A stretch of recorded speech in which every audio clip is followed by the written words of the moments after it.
시청자 여러분, 오늘 아트TV는 한국 K방산 수출 역사에서 가장 큰 액수인 60조 원 규모의 K방산 수출 가능성과 그 현황에 대해서 우리 시청자 여러분들께 상세하게 말씀드리고자 합니다.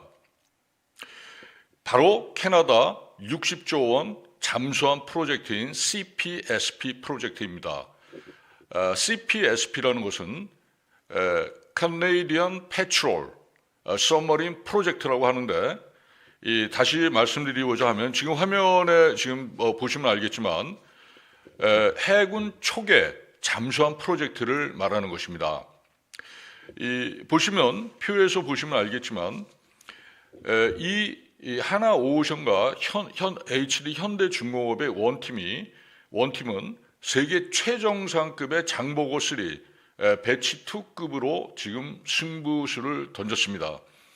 이 장보고 3는 가장 최신의 3,000톤급 이상의 디젤 추진 잠수함으로는 세계 최대급입니다. 지난 10월 말에 진수식을 가졌고, 그때 캐나다 수상과 국방부 장관도 방문한 적이 있습니다. 그때까지만 해도 캐나다 수상과 장관들이 직접 하나오션의 거제 사업장을 방문해서 직접 장보고 3 최신의 3,000톤급의 전투 잠수함을 보면서 그때만 해도 우리 잠수함이 수출 가능성에 대해서 상당히 높이 평가하고 그렇게 모든 언론 매체가 그런 식으로 보도를 해왔습니다. 그러나 오늘 12월 10일입니다. 지난 1개월 동안 어떤 변동이 있었는지 상세하게 말씀드리고자 합니다. 독일이 11월 1개월 동안 아주 전례 없는 국가 전략 패키지 공세를 캐나다 정부와 캐나다 해군에 펼치면서 한국의 지금 한때 상당히 가능성을 높이 보고 있던 한국의 CPSP 캐나다 잠수함 수주 가능성이 사실은 상당히 흔들리고 있는 상황입니다.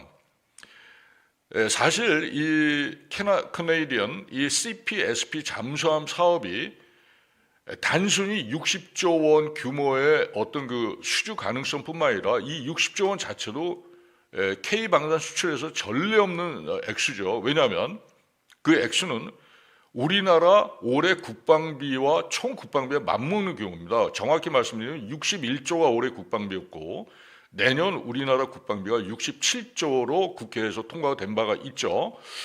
이 60조 원이 향후 10년, 20년에 걸쳐서 캐나다의 잠수함 프로젝트에 투입이 되는데, 이 입찰의 성공은 단순한 이 잠수함 입찰이 아니에요. 왜냐하면 이 북극해 이 잠수함 수출이라는 게 캐나다의 북극 전략, 그러니까 북미죠. 미국을 포함한 북극 전략과 그 다음에 네이토 북대서양 조약기구 약 30여 개국으로 이루어지는 캐나다와 미국이 포함된 북대서양 조약기구 서유럽 국가들 전부 다 합친 겁니다.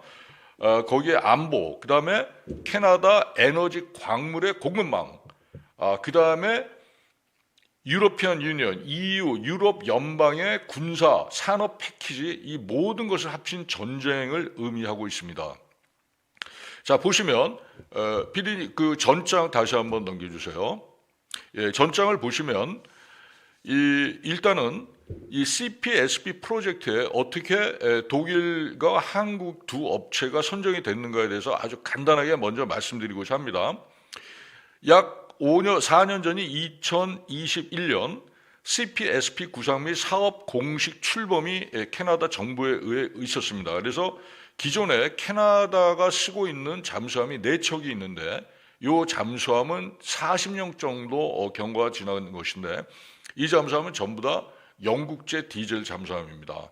이미 다 노후가 돼가지고 한 척만 지금 작전 중에 있는데, 그나마도 언제 사고 날지 모르기 때문에 작전을 거의 수행하지 못하고 있는 상황에서 캐나다가 트럼프의 캐나다 단독 작전이 가능하게끔 그렇게 강력하게 공고하고, 그다음에 캐나다의 국방비에 대해서 증액을 상당히 압력을 가했죠.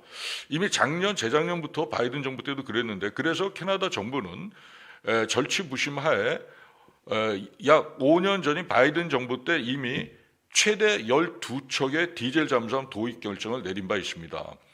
그 다음에 그 후 3년에 걸쳐서 2024년 7월에 CPSP 공식 사업화를 하고 캐나다 정부가 캐나다 해군 초계 잠수함 프로젝트 추진을 선언을 했습니다. 이거는 CDR이라고 Canadian Defense Review라고 하는 거기 언론 매체에서 공식 매체에서 이제 확인을 했습니다. 그 다음에 공식 선언 후인 2개월 후 2024년 9월부터 바로 올해 2월이죠. 올해 초에 CPSP 초계 잠수함 사업에 대한 캐나다 산업계 조선산업, 기계, 전기, 전자, 방산 산업에 대한 전반적인 의견을 수렴을 해서 RFI라고 합니다. Request for Information 해가지고 RFI를 진행을 해서 바로 몇 달 전인 8월 26일, 올해 8월 26일 캐나다 CPSP 최종 후보 2곳을 냈습니다. 그게 어디냐면 바로 독일의 티센크루프와 우리 한국의 하나오션 두 업체가 됩니다. 티센크룹이 어디죠? 티센크룹은 독일 함부르크, 북부의 함부르크 옆에 킬이라고 하는 하대배 조선소를 인수했습니다. 티센크룹이 엘리베이터로도 많이 우리 한국 시장에 진출해 있지만 티센크룹은 이미 세계 제1차 대전 때부터 독일 군수 산업의 중심지고, 특히 함부르크가 그렇고 킬은 2차 대전 때 1차 대전을 포함해서 독일 유보트 잠수함의 모왕입니다.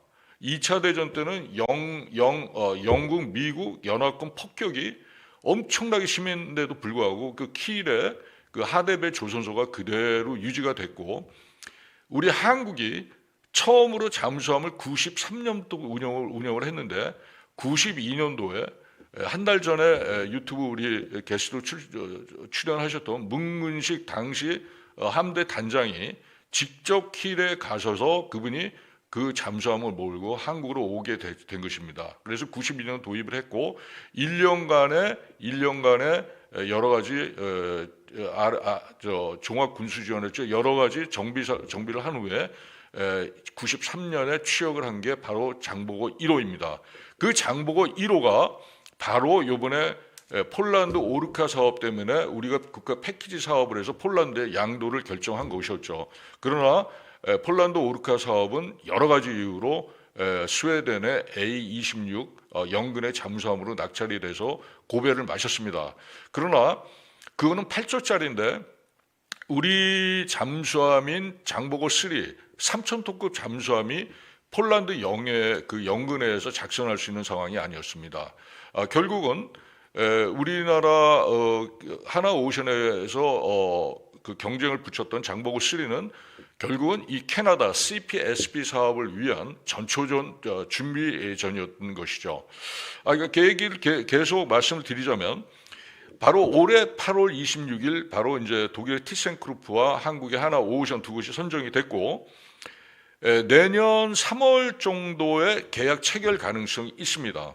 업계에서는 지금 제가 지난 6개월 동안 계속 취재를 했는데 업계에서는 2026년 중에 계약 체결을 주요 기정사실 시점으로 보고 있어요. 이거는 캐나다의 토론토나 그 다음에 캐나다의 이 여러 가지 그 언론을 보고 종합을 한 것입니다. 그리고 내년 중반에 계약 체결 시 첫 잠수함 인도 예상 시점은 약 2032년으로 예상이 되고 있습니다. 특히 캐나다 로열 캐네디언 네이비 그 해군 사령부 쪽에서는 CPSP 프로젝트 측을 주관하는 쪽에서 언론에는 어떻게 얘기하고 있냐면 첫 잠수함이 늦어도 2035년까지는 로열 캐네디언 네이비 그러니까 왕립 캐나다 해군의 인도가 돼야 된다 하고 그 목표를 제시하고 있습니다. 그리고 혹시 지금 티센크룹의 막강한 국가 패키지에도 도전에도 불구하고 우리 하나오션이 만약에 계약을 수주하게 된다, CPSP 프로젝트 계약을 수주하게 된다면 첫 내척을 2035년까지 인도가 가능하고 그 후 매년 한 척씩 추가 인도에서 로열 캐네디언 네이비 왕립 캐나다 해군이 요구하는 총 12척을 2043년까지 납품을 인도할 수 있다고 이미 프로젝트에 그렇게 됐었습니다. 그다음 슬라이드를 보여주세요. 그 다음 장을 보시면 그러면 한국과 독일 외에 잠깐 말씀드리자면 그 외에도 5개국이 맨 처음 도전을 했었습니다. 그 도전한 게 어디냐면 일본의 미쯔비시 이시가와지마 하리마라고 하는 한때는 세계 최대 조선소였죠. 이시가와지마 하리마는 2차 대전 때 사실상 세계 최대 전함이 무사시 야마토 두 개의 전함을 건조한 곳입니다. 미쯔비시하고 이시가와지마 하리마 세계 최강의 한때는 세계 최강의 조선소였죠. 물론 이제 2차 대전 때 많은 항공모함도 거기서 이제 건조를 한 곳인데 지금도 그 기술력은 아직도 남아가지고 수시로 잠수함을 해고 그 다음에 호주 잠수함 사업도 바로 미쯔비시하고 이시가와지마 하리마 인더스트리 IHI가 수주에 성공했지만 결국은 일본이 스스로 발을 뺐습니다. 이번에도 일본이 캐네디언 CPSP 사업의 프로젝트를 제출했지만 국내 정책 제약, 그러니까 방산 수출에 대한 제약 때문에 스스로의 헌법에 걸린 거죠. 그래서 결국은 그 계약 제한을 철회를 한 것입니다. 그래서 결과는 일본은 낙이 됐고요. 그 다음에 프랑스도 이 바라쿠다라고 하는 잠수함, 최신형 잠수함이죠. 최신형 잠수함을 출품을 했지만 캐나다 정부 쪽에서 이 바라쿠다 잠수함이 숏핀이라는 것이 캐나다의 대양 작전 능력에 맞지 않다 그래서 결국은 실격을 했습니다. 그 다음에 스웨덴 사브사의 A26이죠. 이번에 폴란드 오르카 8척, 6척에서 8척의 그 수주에 성공한 사브의 A26 잠수함입니다. 그러나 지금 표에서 보시면 지금 제 것 때문에 안 나오지만 이 A26은 약 1,800톤에서 2,200톤 뿐이 안 됩니다. 그래서 캐나다가 요구하는 3,000톤급 이상의 대양 항해에 맞지 않아서 결국 실격을 했고요. 스페인의 나반티아 그룹 그 조선그룹이라고 거기에 S80 잠수함이 또 응모를 했지만 여기는 이제 신뢰성 부족이 돼서 실격을 했습니다. 그다음에 이탈리아의 잠수함이 또 막강합니다. 이탈리아 잠수함이 피칸티엘이라고 이 2차 대전 때도 이 피칸티엘이 이 업체에서 이탈리아 잠수함을 많이 만들었었습니다. 근데 이 피칸티엘리는 독일의 하데베, 지금의 티센크루프죠. 티센크루프와 공동 생산한 U212 플랫폼을 기반으로 해서 생산 계획을 냈지만 독자 플랫폼, 이탈리아 피칸티엘이 독자 플랫폼이 없다는 이유로 결국 실격을 한 것입니다. 보시면 이 캐나다 정부가 여태까지 설명드린 것은 캐나다 정부가 왜 독일의 티센크루프와 우리 한국의 하나오션을 2강 체제를 확정한 이유를 보여주고 있습니다. 다음 슬라이드를 보여주세요. 다음 슬라이드를 보시면 이 TKMS, 티센크루프 머린 시스템, TKMS와 하나오션이 2강으로 가게 된 주요 이유가 있습니다. 지금 12가지로 제가 요약을 해봤는데요. 첫 번째는 이 12가지 항목을 잘 분석을 할 수밖에 없었던 이유가 이것이 하나오션의 약점과 강점을 나타내고 있습니다. 이 12가지를 해석을 직접 만들고 해봤더니 왜 독일의 티센크루프 그 타입 212CD형이 CD가 왜 한화의 장보고 3 우리 최신의 우리 잠수함을 꺾을 수 있을 가능성이 더 있다 하는 것이 이 장을 보시면 나타납니다. 그리고 동시에 우리 하나오션의 장보고 3가 장보고 3가 어떻게 티센크루프의 타입 212CD 잠수함을 어떻게 하면 꺾을 수 있는가도 바로 이 슬라이드를 이 PDF 파일을 보시면 아실 수 있을 것 같습니다. 그래서 제가 좀 자세하게 설명을 하나하나 드리도록 하겠습니다.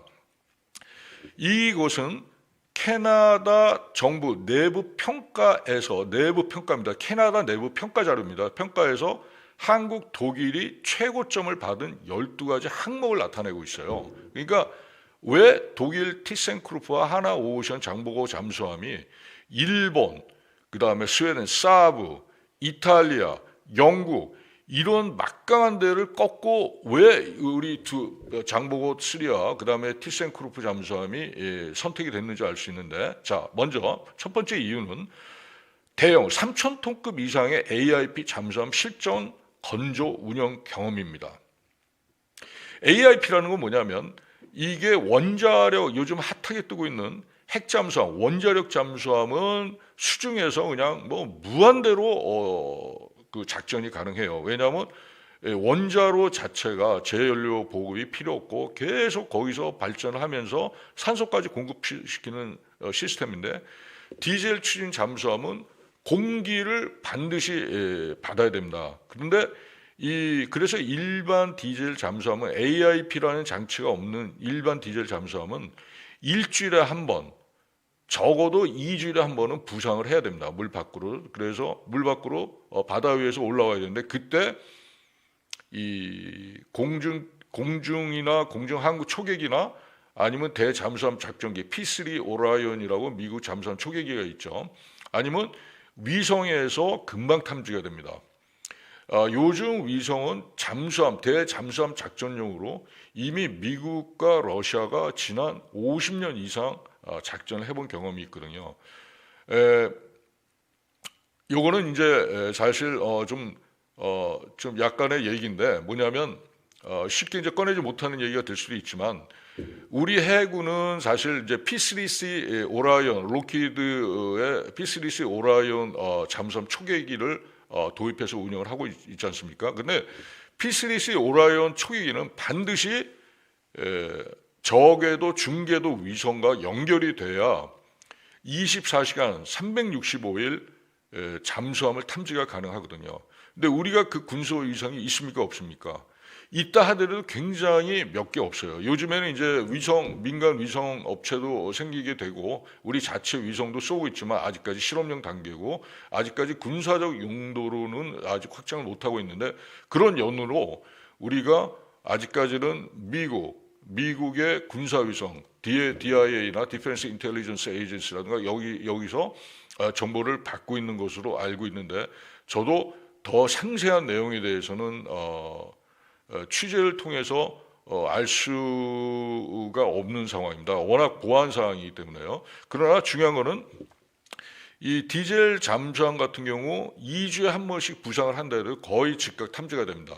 그 얘기는 뭐냐면 북한의 잠수함이 그렇게 많다 하더라도 북한 애들은 뭐 제 생각에는 2주가 아니라 AIP 장치가 없기 때문에 거의 이틀에 한 번씩 부상을 해야 되는 상황일 거예요. 안 하면 죽습니다. 그 승무원들이 그 산소 공급이 안 되면. 그다음에 디젤 엔진 자체하고 전기 추진식이 굉장히 노후화됐기 때문에 거의 뭐 이틀에 한 번 부상이 아니라 거의 매일 절반 이상은 물 밖으로 나와 있어야 되는 상황이 될 겁니다. 그러나 우리 군에서는 절대 그런 얘기를 안 하죠. 왜냐하면 스워트 분석이라고 하지 않습니까? 스트렝스, 그 강점, 그 다음에 W, weakness, 약점, 그 다음에 O는 뭐냐면 opportunity, 기회 요인과 T, threat, 그러니까 약점 요인. 이 스워트 분석을 하면 적군이 우리 전략을 알게 돼요. 그래서 우리가 알고 있는 걸 적조에 얘기를 안 합니다. 우리가 뭐를 알고 있는지 저게 얘기를 안 하죠. 그렇기 때문에, 그러나 북한의 디젤 추진 잠수함에 대해서 우리 군에서 물론 이제 얘기를 합니다. 굉장히 염려를 한다고 하지만 실제로는 진짜 그 결정적인 위험 요인은 아니다. 그렇게 우리 아투TV 시청자분들께 안심을 드려도 될 것 같습니다. 이 예전에 보면 좀 얘기가 될 수가 있지만은 예전에 보면은 워싱턴에 제가 나가 있을 때 보면 워싱턴에서도 보면 제 지인들이 이제 거버먼트 쪽에 워싱턴에 이제 조지타운 거버먼트 쪽에 많이 있어요. 그 친구들 얘기를 들어보면 재밌습니다. 이제 은퇴하신 분들인데 CIA나 이제 FBI 쪽에 근무하시던 분들 얘기가 한번 제가 물어봤더니 KGB 옛날 이제 냉전 시대 KGB 요원들은 워싱턴에 누군지 다 알고 있습니다. 이미 CIA가 다 FBI 파악을 하는데 절대 안 잡습니다. 왜 안 잡냐? 그 사람들 잡아봐야 소용이 없어요. 왜냐하면 추방을 시켜야 돼요. 대부분이 다 외교관 신분을 갖고 있기 때문에 추방을 시키면 뭐합니까? 또 새로운 놈이 오게 돼요. 워싱턴에 KGB에서. 그러면 걔가 또 그 새로운 스파이가 성향이 뭔지 이런 거 다 파악을 새로 해야 되거든요. 그게 힘듭니다. 그래서 그냥 놔둡니다. 그래서 우리 군도 마찬가지로 북한 해군이 어떻게 잠수함을 운영하고 이런 것들에 대해서 제가 알고 있는 사실 여기서 말씀을 못 드려요. 그러나 한 가지 확실한 건 뭐냐면 웬만한 거 다 알고 있다고 보시면 됩니다.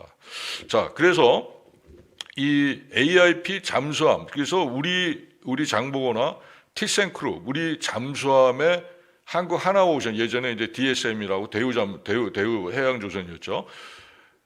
그때 우리 잠수함의 할아버지가 바로 티센크루프입니다. 우리가 거기 가서 배웠죠. 킬에 가서. 저도 예전에 독일 K1 전차 ADD 그 국방과학연구소 시절에 파워트레인 K1 전차에 들어가는 디젤 MTU 엔진이 그대로 잠수함에도 들어가거든요. 그래서 지금 화면에 보시겠지만 저 잠수함에도 보기 때문에 저도 킬에 함부르크 위에 이제 킬에도 가봤는데 규모는 생각보다 그렇게 크지 않았지만 그 규모가 그 시설이 세계대 1차 대전 때부터 계속 점진적으로 늘어왔고 2차 대전 때는 그 로열 에어포스 영국의 왕립 공군과 그다음 미국 육군 항공대 당시는 미 공군이 없었죠. 그래서 육군 항공대의 그 중폭격기로 수백 차례 공습을 받았지만 그 철골이 그대로 남아 있는 게 보고 정말 독일의 그때 당시 기술이 어떠했던가를 진짜 그 입을 다물지 못했던 기억이 납니다.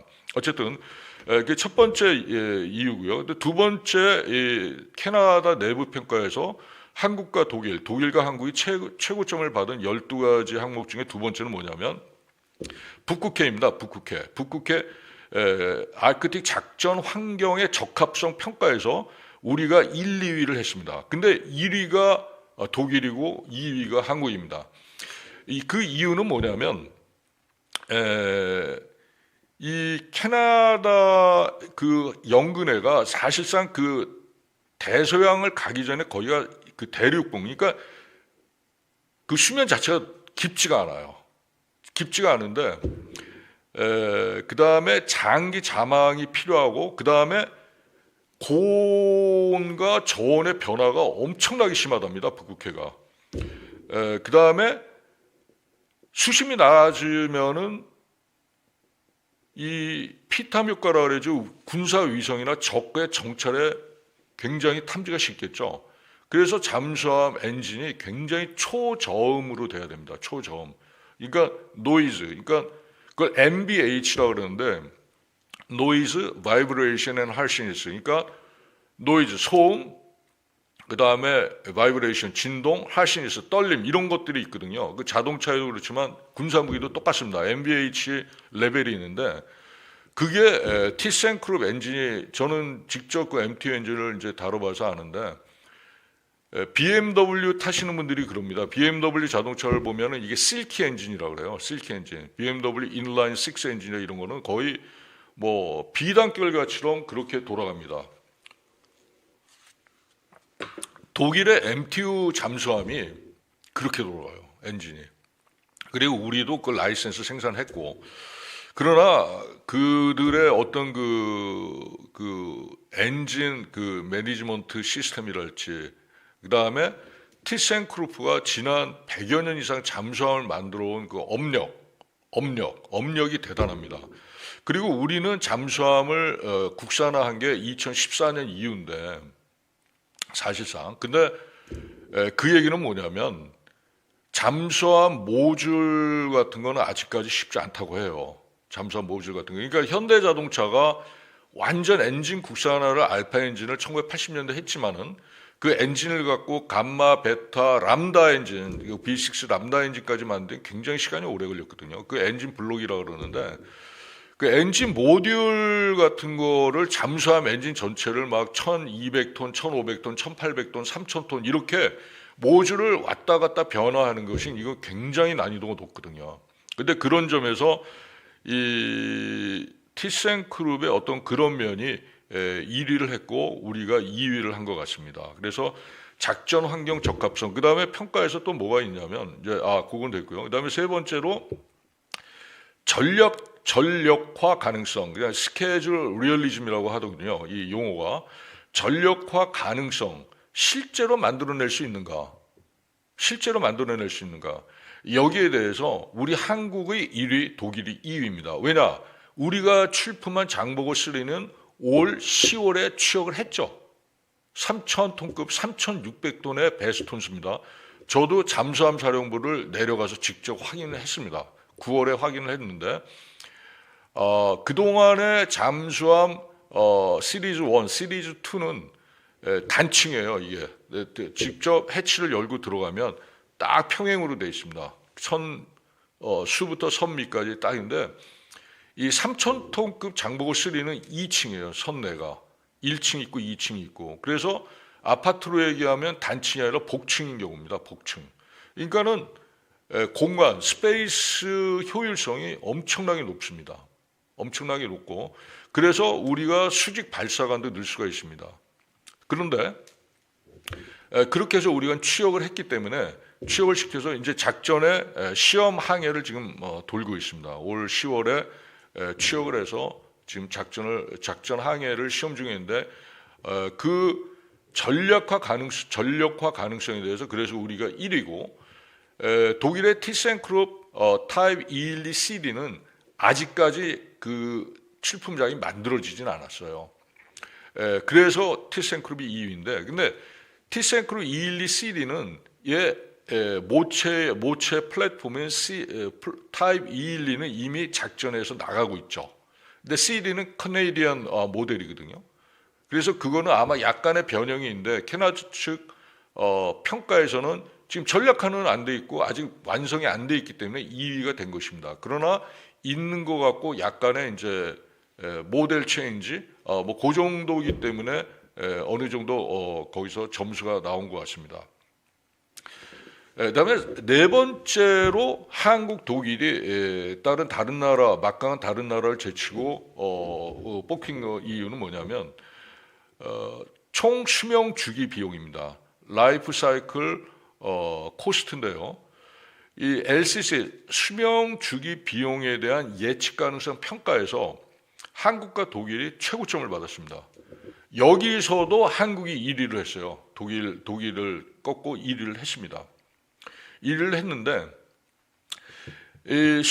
한국, 독일은 각각 수명주기 데이터가 누적이 됐고 그다음에 정비 생태계 MRO죠. 구축 경험이 있습니다.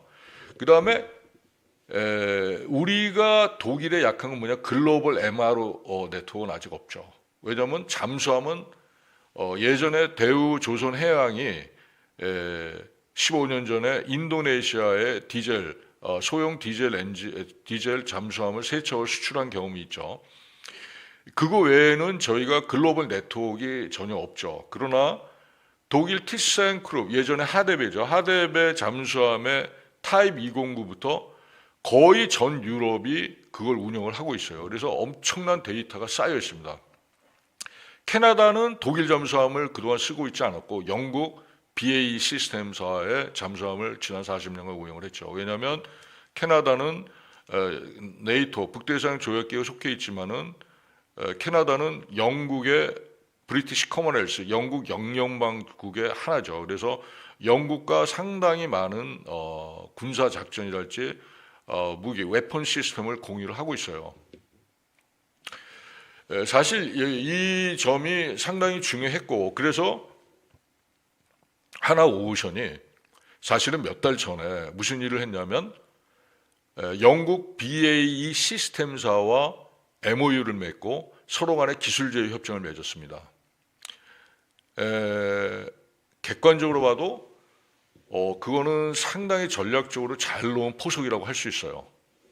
바둑으로 보면 뭐 상당히 배후를 딱 칠 수 있는 공격 포인트, 그러니까 상당히 성동격서적인 거죠. 일단은 적이 눈에 뻔히 보이고, 그 다음에 우리의 적이 이제 독일, 경쟁사인 독일이 우리가 뭐 하나를 이렇게 직접적으로 타격을 하는 게 아니고 간접적으로 타격하는데, 캐나다 해군의 많은 시스템이 영국 시스템을 씁니다. 그러니까 걔네 어떤 그 사격 통제 장치랄지 아니면은 거의 그 네트워크, 군사 안보 네트워크가 영국과 상당히 동일하게 싱크로나이즈, 연동돼서 활용을 해요.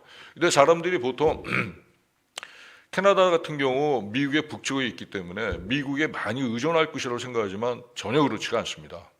따로 놀아요.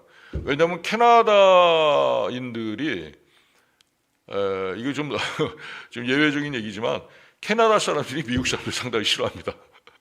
그래가지고 캐나다는 이 보면은 토론토, 수도인 토론토를 해서 마주보고 오른쪽이 다 프렌치 사이드. 걔는 실제로 불어를 씁니다. 그리고 토론토에서 왼쪽 밴쿠버 태평양 쪽으로, 그러니까 토론토에서 대서양 쪽은 불어를 대부분 많이 쓰고, 이 토론토에서 수도 토론토에서 이 태평양 쪽으로는 다 영어를 씁니다. 그래서 결국은 영불어를 같이 쓰지만 이 영어를 쓴다고 미국 사이드가 아니라 영국 사이드입니다. 영국 사이드. 그래서 미국과 사실상 군사 이런 거는 미국의 핵 우산 하에 있지만 재래식 무기는 캐나다가 미국에 전혀 의존하지 않아요. 이 사람 우리나라 사람들은 이제 당연히 미국과 우리는 연동이 되기 때문에 캐나다 그럴 것이다 그런데 캐나다 사람들 자존심이 굉장하거든요. 그래서 미국에 전혀는 아니지만 상당히 네이토 쪽과 운영을 하고요. 실제로 2차 대전 때도 보면 캐나다의 그 머천트십이라고 그러죠. 상선이 영국이 독일 유보트, 그러니까 킬 항구에서 제조돼서 출항하는 독일의 나치스의 유보트에 엄청나게 격침을 당했지 않습니까? 근데 미국 상선만 영국으로 가는 미국 상선만 격침이 많이 된 게 아니라 7천만 톤 이상이 격침이 됐거든요. 어마무시한, 이거 영국 경제가 완전히 무너지는 줄 알았어요. 그때 하도 유보트가 작전을 너무 원활하게 잘 수행하니까 울프 때라 그래가지고 늑대 때라 그래가지고 유보트 수십 척이 상선 한 20척, 30척을 거의 다 격침을 시켜버리는 거예요. 대서양상에서. 근데 캐나다도 엄청나게 원조를 많이 했어요. 영국 쪽에. 다 영국 쪽으로 가는 건데 리버풀 쪽으로 가거든요. 리버풀이면 이제 비틀즈의 고향인 리버풀인데, 리버풀 쪽으로 가는 동안 캐나다 상선에, 그러니까 41년도, 42년, 43년도에 거의 뭐 절반이 격침이 된 거죠. 엄청난 그 시련이 있었어요. 그래서 캐나다와 영국은 사실 어떻게 보면 그 상당한 그 어떤 그 걔네들의 어떤 같은 영어를 뭐 영국의 그 어떤 그 영연방 국가이지만 그 이상의 어떤, 그러니까 부모 할아버지 때 할머니 때만 올라가면 다 영국인, 아이리시 아니면 잉글리시예요. 웨일시도 많고 스카티시도 많고요. 그러니까 뭐 본디지가 있을 수밖에 없고, 그러다 보니까 그 나라의 정체성을 나타내는 웨폰 시스템, 무기 시스템이 전부 잠수함도 영국 걸 썼죠. 그런 면에서 하나오션이 올해 좀 늦은 감은 없지 않아 있었는데 어쨌거나 전략적으로 영국의 BAE 시스템과 MOU를 맺었고, 그 다음에 캐나다에서 실제로 잠수함을 생산할지는 모르겠지만 생산한다면 영국의 커네디안 BAE 시스템사가 따로 있습니다. 독립법인인데 거기서 계약을 할 가능성이 있거든요. 그러니까 메인 컨트랙터, 주계약자는 캐나다 해군 정부겠지만 서브 컨트랙터, 그러니까 부계약자는 이제 그 회사가 될 가능성이 없습니다. 그래서 하나오션이 전략적으로 포석은 잘 놨다, 그렇게 말씀드릴 수가 있을 것 같습니다. 다음에 다섯 번째는 뭐냐면 캐나다 이제 현지 생산 가능성, 로컬 빌드 가능성에 대해서 이제 말씀드리고자 하는데, 일본, 스웨덴, 스페인이 이 쇼트리스트 2강에서 탈락된 이유가 바로 현지 생산 역량이 절대적으로 부족하다는 이유로 탈락이 됐습니다. 그러나 여기서도 요 다섯 번째도 우리 하나오션이 독일의 TKMS를 제치고 1위를 했거든요. 내부 평가에서. 그게 어떻게 됐냐면 우리 그 거제 사업장 예전에 이제 대우해양조선 때는 이제 옥포조선소라고 하는데 지금 이제 하나오션이 인수하고 거제조선소라고 이제 재명명을 했죠. 제 기사에도 이제 오늘 조간 어저께 온라인 기사로 올렸지만 이 옥포조선소 거제 사업장은 제가 보기에는 자동화 세계 1위입니다. 그러니까 가장 효율성이 높고 그 효율성이 높다는 얘기는 뭐냐면 그 프로덕션 생산뿐만 아니라 서플라이 체인 부품 공급이랄까 이런 것들은 전 세계에서 따라올 나라가 없어요. 심지어는 독일 티센크룹도 우리 조선소를 따라올 수가 없습니다. 우리가 중국을 제외하고는 세계 1, 2위 조선소가 바로 HD 현대중공업 울산에 있죠. 그 다음에 우리 거제도에 있는 하나오션 거제 사업장인데 여기가 그렇게 멀진 않죠. 그리고 그 사이에 수백 개, 수천 개의 우리 그 조선 협력사들이 포진이 돼 있어요. 그래서 그 사람들의 업력이랄지 거기서 용접이 조선소에서 가장 중요한데 그 용접 기술부터 해가지고 기계, 전기, 전자 이런 모든 부품들의 어떤 서플라이 체인 공급망이 세계 최고로 발달이 돼 있습니다. 전혀 죽지 않았어요. 그래서 이 캐나다 내 현지 생산을 캐나다에서는 지금 그런 얘기가 내부에서 나오고 있어요. 지금 최신 얘기는 뭐냐면 거기 로열 캐네디언 네이비 그 네이버 소스를 보면은 캐나다의 잠수함 생산 시설 인프라스트럭처 그 기반 시설 자체가 거의 없기 때문에 기반 시설까지 들어온다면 60조가 아니라 지금 90조까지 올라갈 수 있다까지 얘기가 나옵니다. 90조는 도대체 그 금액이 얼마가 돼요? 우리나라 내년 국방비 예산이 67조거든요. 육해, 공군, 해병대, 그 다음에 모든 그 군사시설 다 유지하는 게 67조입니다. 거기를 그 금액을 훨씬 넘어서는 지금 60조 예산이 90조 이상으로 올라가게 되거든요. 그래서 일부에서는 지금 그런 얘기가 나온다고 그래요. 그냥 차라리 티센이면 티센 아니면 한국에 하나오션이면 하나오션 거기서 완성품을 제작해서 들여오는 게 낫다. 그리고 어떤 경우는 뭐 MRO까지 거기서 하는 게 낫지 않느냐 그런 얘기를 한다고 합니다. 그거 왜 그러냐면 이제 영국의 어떤 그 BAE 시스템사의 어떤 그 MRO가 너무 형편이 없었고 그러다 보니까 네 척을 운영을 하는데 정비를 제대로 못 받아가지고 지금 세 척은 아예 운행을 안 한 지 꽤 됐대요. 그러면 나머지 한 척도 작전 나갔다가 그대로 그냥 뭐 침몰할까봐 거의 작전을 못 한답니다. 그래서 영근에만 이렇게 그냥 패트롤, 그러니까 초계만 하고 있다는 그런 상황이에요. 그러니까 사실상 캐나다 잠수함 전력은 뭐 거의 뭐 적에 전혀 위협이 안 되는 거의 제로 수준에 가까운 상황이죠. 그런 면에서 보면은 어떻게 보면 이제 트럼프 미국 대통령이 캐나다에 대해서 니네 방위는 이제 니네들이 알아서 하고 지금까지 그랬지만 니네가 이제 알아서 해라. 우리가 더 이상 너희들 프리라이딩 그렇게 지켜주지 않는다. 그러니까 캐나다도 어떻게 보면 되게 급해졌는데 요거는 이제 9번 항일 때 더 이제 말씀을 드리자면 먼저 9번 항부터 제가 말씀을 드릴게요. 캐나다의 북극 전략, 그다음에 네이토 전략과의 정확성이라는 게 있는데 이건 뭐냐면 북극 전략이 뭡니까? 북극 전략. 요거 PD님 제가 나중에 올려드린 거 있죠? 북극 전략 해가지고 제가 올려드린 거 보면은 잠깐만 기다려주시면 그 북극 전략 여기 나왔습니다.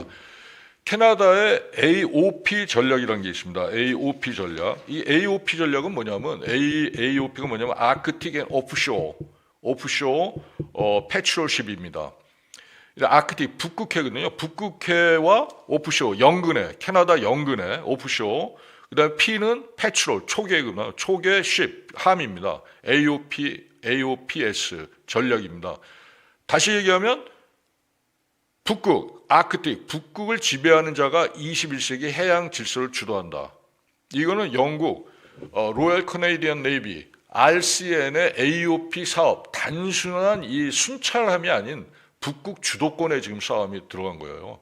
그래서 캐나다가 지금 CPSP 사업, 초대형 재래식 잠수함 12척을 건조하려는 게 무려 60조에서 90조에 이르는 엄청난 예산을 들여가지고 지금 건조하려고 하는 이유가 바로 여기에 있습니다.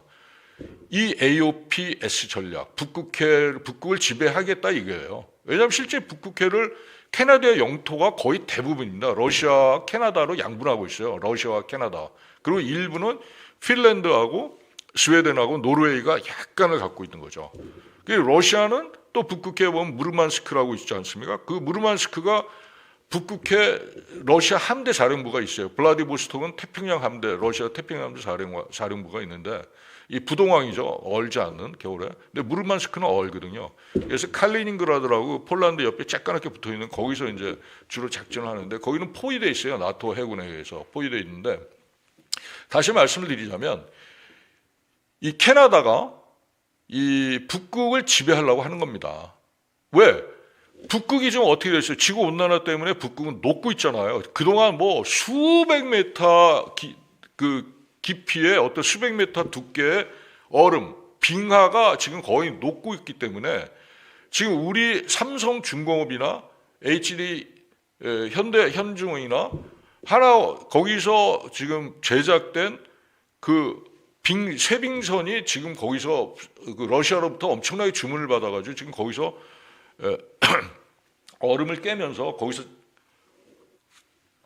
쇠빙선이 하고 있는데 그 쇠빙선을 갖고 만약에 한국의 수출품이 수출 컨테이너가 부산항을 출항을 해서 쭉 밑에 태평양으로 해가지고 수에즈 운하를 거쳐서 이탈리아를 가는 거하고 부산항에서 출발한 컨테이너항이 이 북극해를 지나서 이렇게 유럽으로 가면 그 길이가 일단은 한 35% 정도 준다고 하고 그거는 이제 통계로 굉장히 많은 통계가 나와 있어요. 그다음에 물류 처리 비용이 최소 20% 이상 절감이 되거든요. 근데 그 북극을 그래서 북극을 지배하는 자가 21세기 해양 질서를 주도하고 그다음에 북극해 쪽에 보면 이제 그린란드가 있는데 이게 카나다 영토인데 트럼프 대통령이 그랬죠. 취임 초기 그 트럼프 대통령이 올해 1월 20일 취임할 때 그 양반이 계속 했던 얘기가 뭐냐면 그린란드를 미국에 양도하라 이런 식으로 얘기했었어요. 트럼프 대통령이. 근데 그린란드 같은 경우 그냥 북극 그 얼음 영토거든요. 그거를 왜 그런 얘기를 했겠습니까? 이 트럼프 대통령이 엄청난 그 정보와 전략가예요. 알고 보면. 이 트럼프 대통령이 캐나다의 그린란드를 자기들한테 미국에 양도하라 했던 얘기는 뭐냐면 그린란드에 엄청난 희토류, 엄청난 자원이 묻혀 있습니다.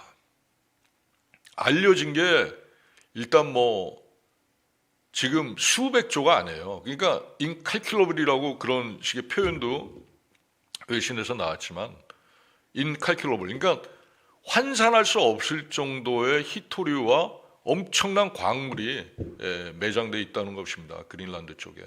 근데 캐나다가 양도를 하겠습니까? 절대 양도 안 하죠. 그러나 캐나다가 지금 그린란드를 어떻게 관리할 수 있는 그런 능력이 있어요? 없어요. 그린란드를 어떻게 컨트롤할 수 있는 방법이 없어요. 왜냐하면 그린란드, 캐나다의 인프라스트럭처 능력 갖고는 그렇게 할 수가 없습니다. 그래서 다시 말씀드리면 이 캐나다 요번에 그 CPSP, Canadian Patrol Submarine Project, 이 캐나다의 초계 잠수함 프로젝트 이게 뭐 60조 원, 뭐 많게는 90조 원까지 얘기를 하는데 이 금액은 사실 어떻게 보면 우리가 반드시 수주해야만 하는 이유가 바로 거기 있거든요. 그 파급력이 너무너무 엄청나요. 이 파급력이. 하나오션 한 업체로만 가는 게 아니에요. 그래서 독일이 사실 하나오션은 아까 말씀드린 영국의 BAE 시스템사라든가 엄청나게 많은 지금 공을 들이고 있는 거죠. 저번에 필리 조선소도 미국에서 했지만 어쨌든 간에 캐나다 쪽에 엄청나게 많은 공을 들이고 있고 지금 할 수 있는 거는 거의 다 하고 있는 것 같아요. 업체 측에서는. 그러나 독일이 티센크루프 하나가 그동안 하고 있고 독일 정부가 그렇게 크게 영향을 안 가지고 갑자기 독일 정부가 11월에 엄청난 제안을 캐나다에 한 거예요. 그러니까 국가 패키징 프로젝트를 한 거예요. 이 캐나다에.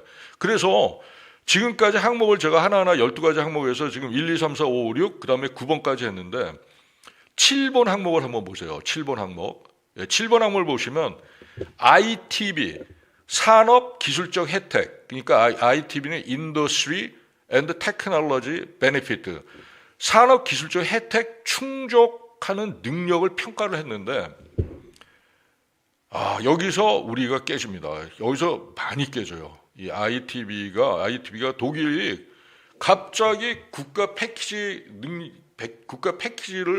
갑자기 캐나다 정부에 제시를 하면서 우리가 지금 이거를 지금 못 하고 있는 상황입니다. 그러니까 이게 무척 지금 안타까운 일인데, 그래서 제가 이제 어제 온라인 기사 올리고 오늘 조간에 나왔지만 우리 대통령실에서도 지금 사태의 긴박성을 느끼고 지금 내년 초에 아마 대통령실에서 간다고 하지만 실제로 이제 저희 같은 이제 출입처 기자들은 많은 취재 소스를 갖고 있지 않습니까? 이제 방사청이라 여러 가지 소스를 갖고 있는데 군은 물론이고 해군은 물론이고 뭐 엄청나게 많은 산업 그런 취재 소스가 있어요. 그래서 저희 아이투TV 시청자분들께 한 가지 제가 말씀드릴 수 있는 거는 일반 유튜브의 카더라 통신은 기분은 좋으실 거예요. 그동안 캐나다 60조 원 사업은 우리나라가 가져온다 이렇게 듣기는 좋은데 사실상 팩트를 우리 시청자 여러분은 아셔야 돼요. 그러니까 사실이 뭐고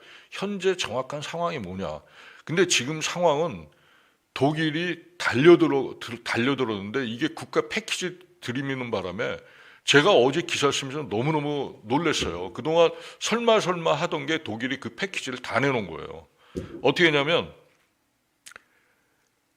폭스바겐의 공장을 세운다든가, 우리는 현대자동차 세울 수 있죠, 캐나다에. 근데 이 독일과 캐나다는, 독일이나 캐나다가 공통점이 뭡니까? 북대서양 저기 있고 나토와 같이 있는 나라예요. 그러다 보니까 그동안 4, 50년간 작전을 같이 했어요. 물론 이제 심각한 작전은 아니었지만 어쨌든 간에 작전을 같이 했고, 그 다음에 독일이 캐나다에 어마무시한 지금 국가 패키지를 놓은 게 뭐냐면 조선 배터리, 반도체, 그 다음에 북미 투자 이런 거, 그 다음에 광물 공급망 협력 가능 해놓을 수 있는 건 독일이 다 지금 캐나다 정부에 제시를 갑자기 해버린 거예요.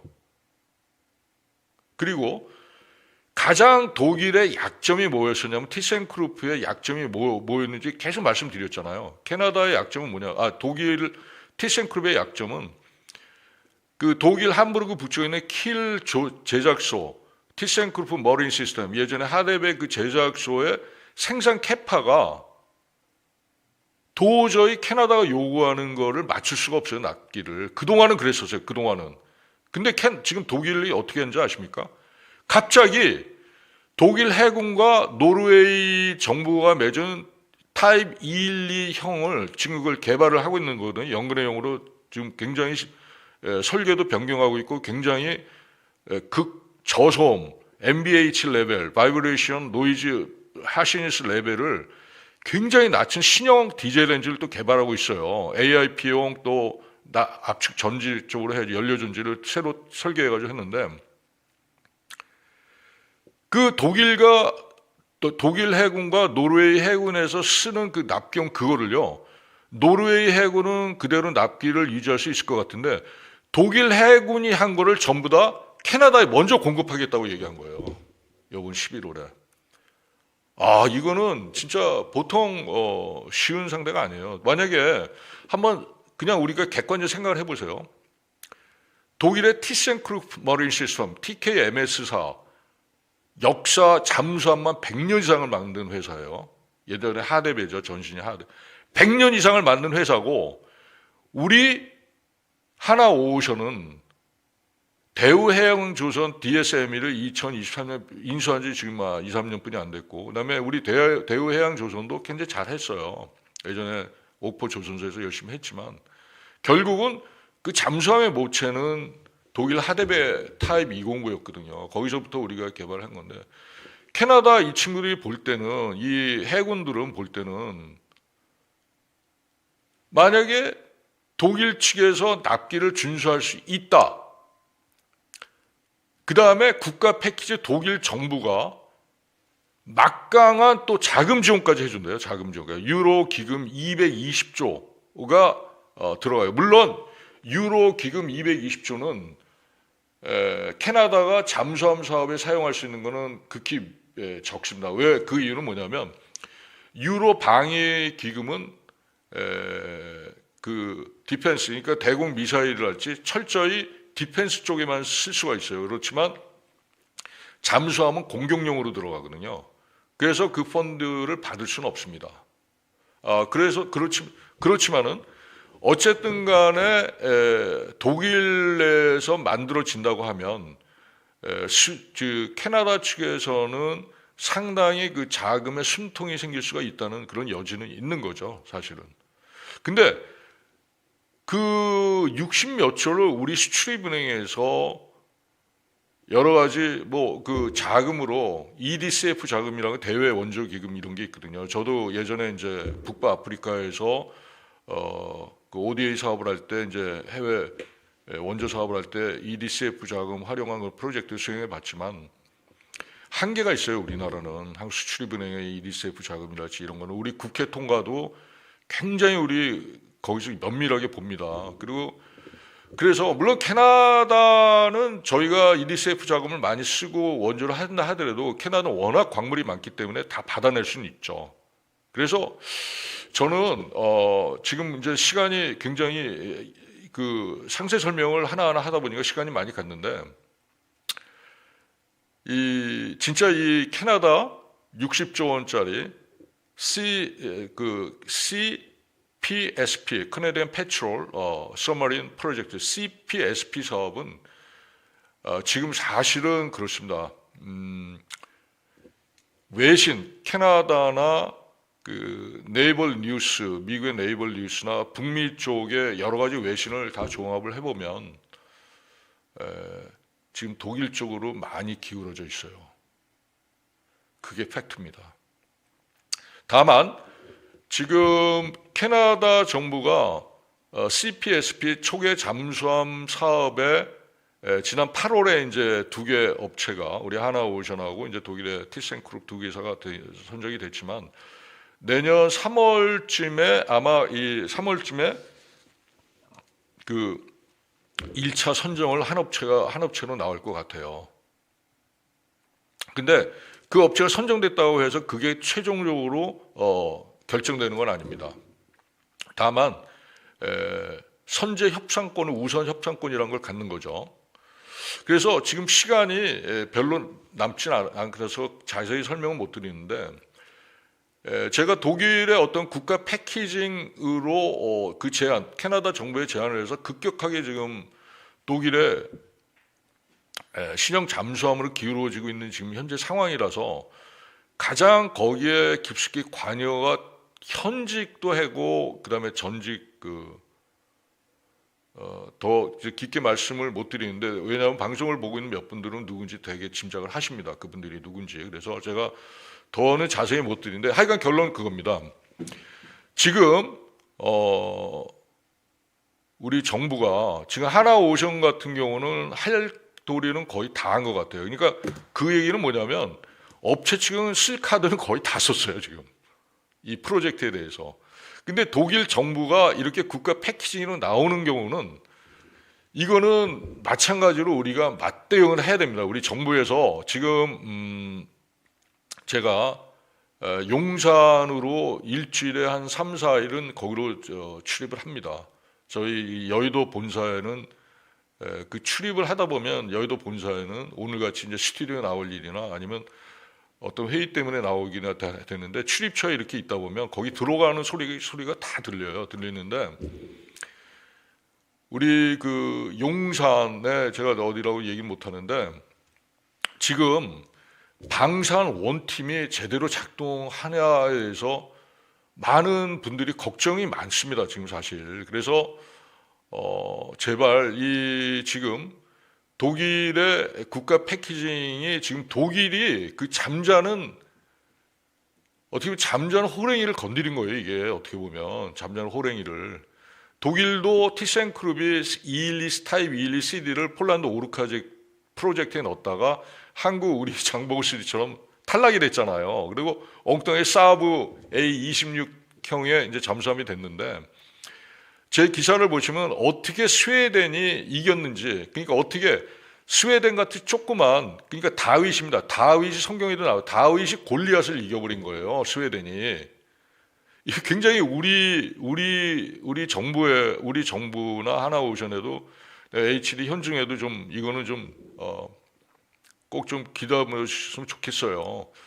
그 사브의 A26 그 잠수함이 그렇게 그 다윗 조그만 그 회사가 사브사가 이 골리앗이라고 불릴 수만 있는 글로벌 업체인 우리 하나오션을 제치고, 그 다음에 독일의 그 막강한 100년, 120년 전통의 티센크룹을 제치고 걔네가 선정이 됐다는 것은, 그 선정이 된 이유에 대해서 제가 자세하게 제 이름으로 검색을 하시면 나옵니다.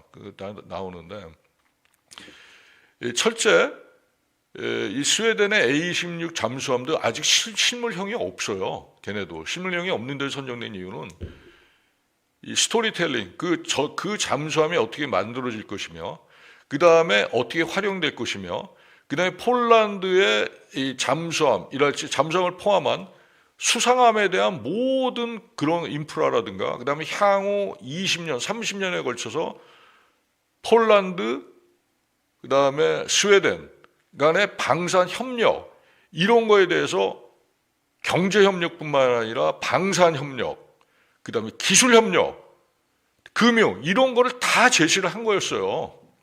그게 스웨덴이 그 조그만 다윗이 골리앗인 한국과 독일을 이긴 원인입니다.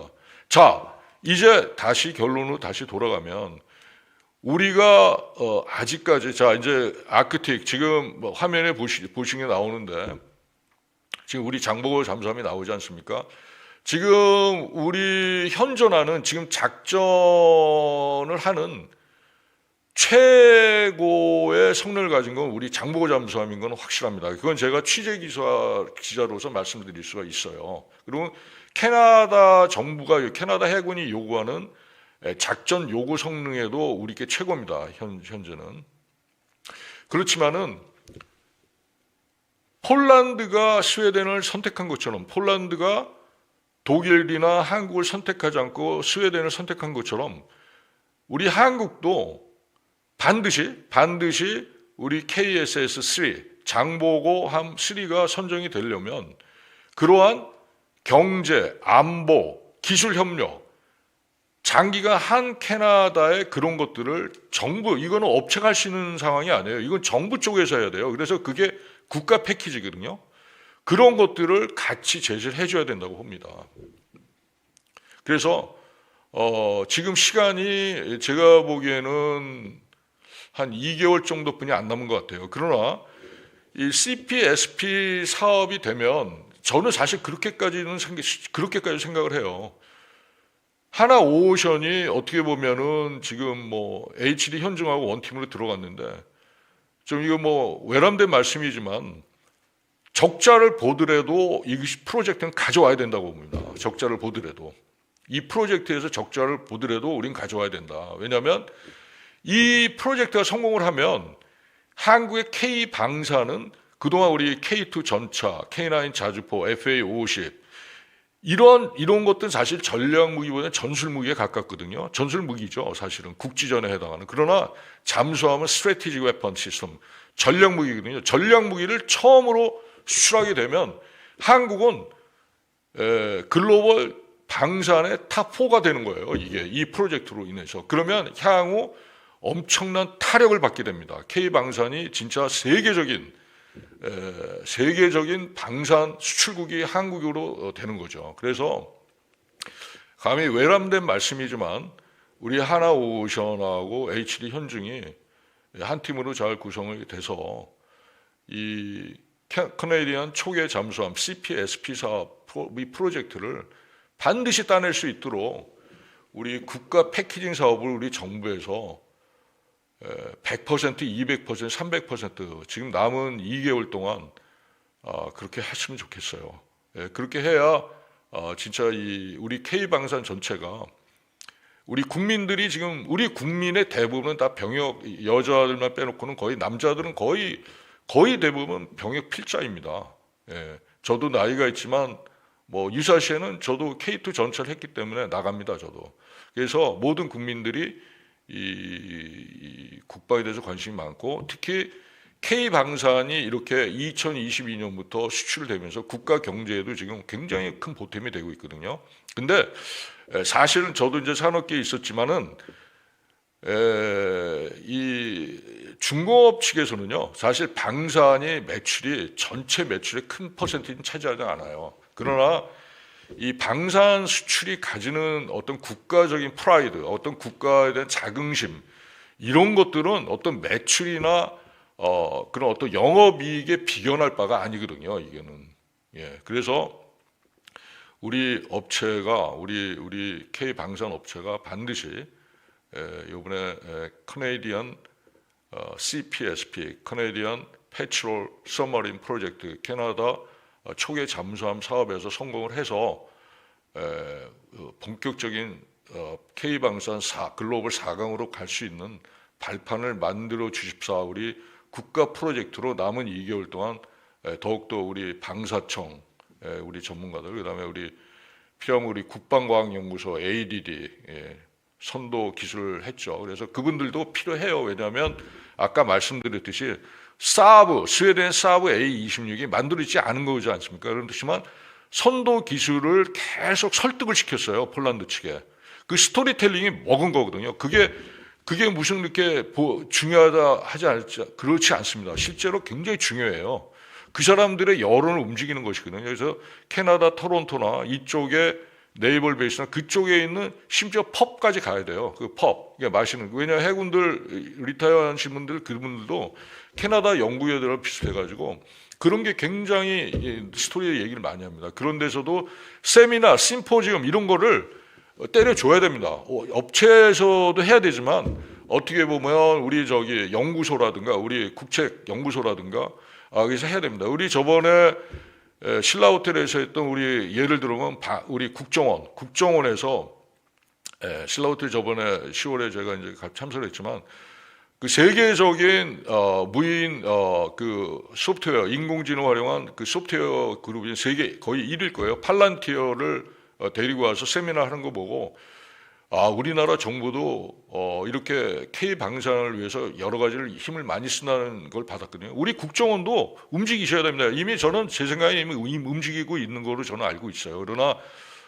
더 자세한 말씀 못 드리죠. 그러나 분명한 거는 지금도 열심히 하고 계시지만 이제 남은 2개월 우리 국가 패키지로 우리 국정원, 방사청, 그다음에 국방과학연구소, 그다음에 하나오션, KHD 현중, 그다음에 관련 여러 국책 연구기관, 사설 연구기관 모두 힘을 합쳐서 캐나다 CPSP 초계 잠수함 사업에 성공하도록 저도 한몫을 더 하겠습니다.